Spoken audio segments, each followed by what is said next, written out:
Thank you so much, Sorrel. I really appreciate this opportunity. Thank you to everyone that joined the call today. We're so excited about this initiative and being able to provide these resources to our caregivers. I would like to kind of start off with my story. My mother was always the person that you reached out to before GPS. So when she got lost coming to my house in 2013, we knew there was a problem. At first, we just thought her forgetting our names and forgetting dates and forgetting to go to things she had planned was part of aging. But with a diagnosis of vascular dementia, it changed our lives. So we had to find out what was the best pathway for us as a family. And I just want to share some of those fundamentals with you to hopefully ease that pathway for you when you're caring for your loved ones.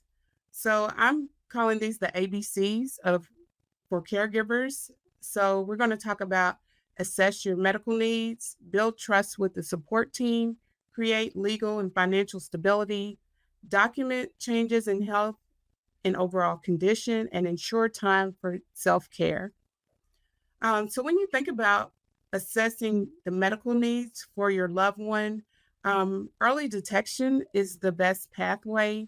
So, really be having the ability to go to those medical appointments with your loved one so you're able to ask questions, you're understanding their prescriptions and other things that they need to do, upcoming appointments, medication adherence to make sure they are doing those things well.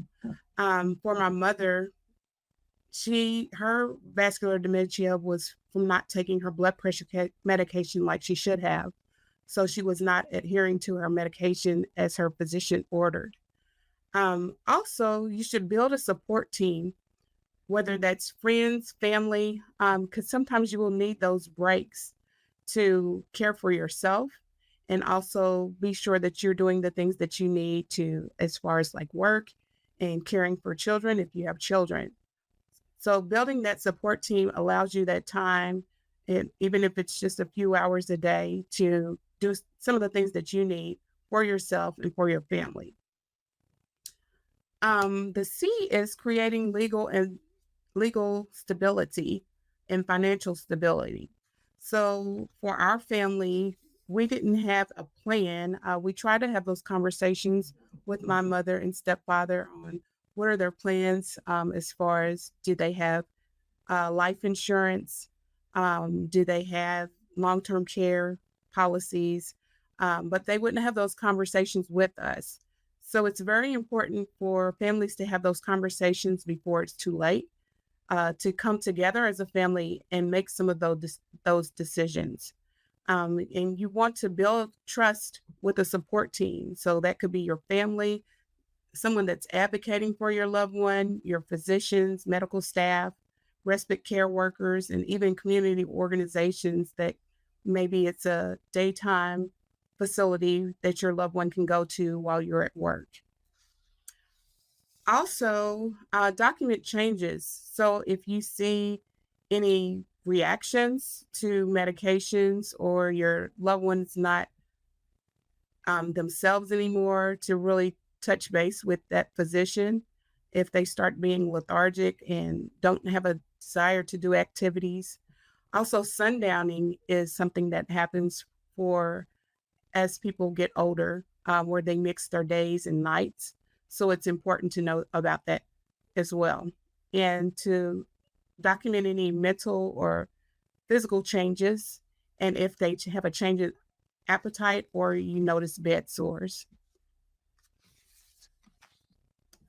I did talk about compassion fatigue. A lot of the times when we're caring for our loved ones, we forget about ourselves.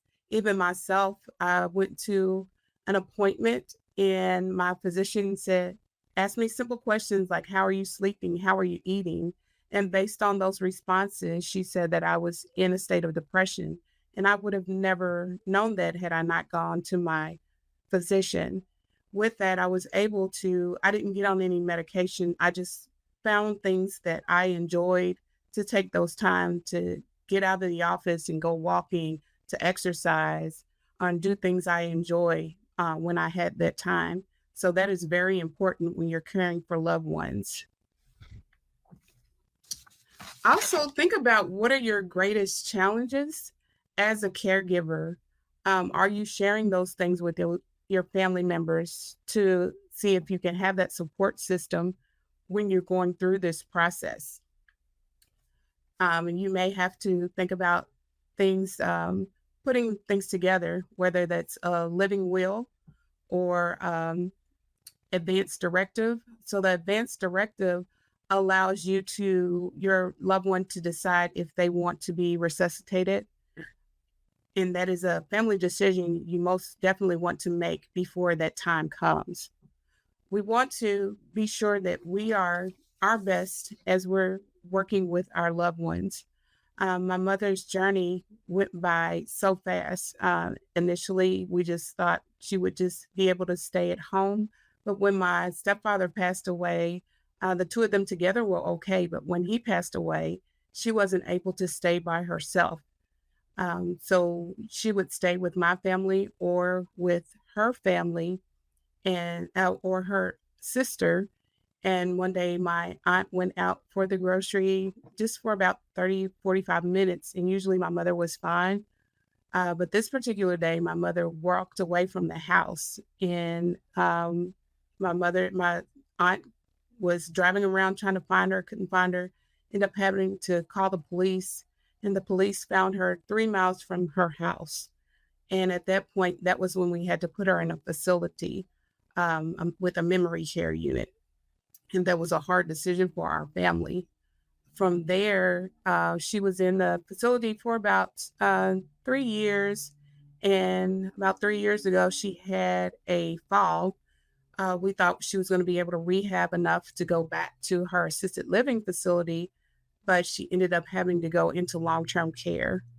With that, um, the care at that particular facility, we did not feel like it was up to par. And in July of this year, the facility was closed by the state. Um, I asked if that had anything to do with reports to the long term care ombudsman. So if you have a loved one that's in long term care, there is an advocate called a long term care ombudsman that you can reach out to if you have an issue or concern with a facility. But thankfully, through that transition, my mother was able to move to a facility where they have a very caring staff and are very attentive to her needs and very receptive to calling me if they have any questions about her care. So it's been a really tumultuous journey, but knowing that my mother is in a place where she is thriving, she doesn't know who we are at this time, but just to be there to support her through this and to enjoy every day that we have with her has been a great experience. So I just want to encourage those on this call. For me, my faith has been the main thing that has pushed me forward to be able to really thrive through this journey. And I just want to encourage other caregivers that even though the day may seem grim, things that are happening with your loved ones, not knowing how you're going to get through each day, just be encouraged that you have the strength and ability to move forward and just building that support system with your family and friends to push forward and do all that you need to do to care for your loved one and to know that your loved one is there for you and you can be there to support them and enjoy every day that you have with them. So I'm so excited for this opportunity. If you would like to reach out to me, my email is easing, EASING, transitions, TRANSITIONS, at gmail.com. And that's Transitions Caregiver Solutions. We care because you care. And I'm so thankful for this opportunity. And if you have any questions, feel free to reach out to me. And I thank you for this time.